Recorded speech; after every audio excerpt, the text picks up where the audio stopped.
महादेव। बोलो बम, बोलो बम। सावन के पावन महीना आ गईल बा, चला जीजाजी बाबा बरगनाथ के लदी। जीजाजी हमके देवघर घुमा दी, जीजाजी हमके देवघर घुमा दी, जीजाजी हमके देवघर घुमा दी। बाबा बैद्यनाथ के दर्शन करा दी, कांवर सजा के चल तो है संगे, भोले बाबा पर गंगा चढ़ा दी। जीजाजी हमके देवघर घुमा दी, मन के सबर मन पूरा करा दी। सावन के बदरिया छाइल अंगनवा, भोले के नाम ले नचे मनवा।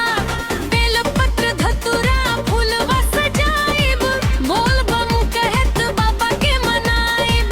चलो जीजाजी अब देरी ना करी, बद्रीनाथ धाम के राह पकड़ ली। एक बेर दर्शन हो जाव महादेव के, सफल हो जाई जीवन हमारे। जीजाजी हमके देवघर घुमा दी, बाबा बैद्यनाथ के दर्शन करा दी। जीजाजी हमके देवघर घुमा दी, बाबा बैद्यनाथ के दर्शन करा दी। अंतरा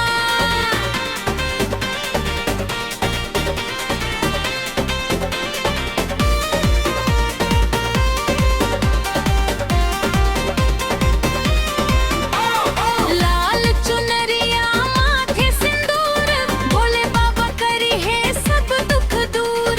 दूध दही गंगा जल चढ़ाइब, भोले से अपना नेह बढ़ाइब।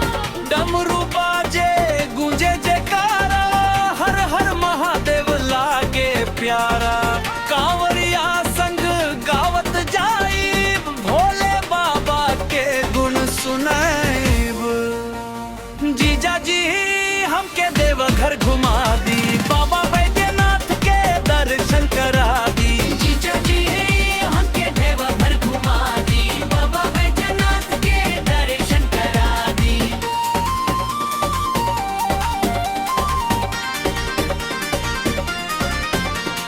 रास्ता भर गूंजे बोल बम के नारा, भोले बिना लागे ना जग सारा। जीजाजी हाथ पकड़ के चली, बाबा के चरण में माथ नवाली। मांगब सुख शांति नेह पार, भर दी भोले खुशियन के भंडार। सावन भर गूंजे ई पुकार, हर हर महादेव बारंबार। समापन हर हर महादेव। जीजाजी हमके देवघर घुमा दी, बाबा बैद्यनाथ के दर्शन करा दी।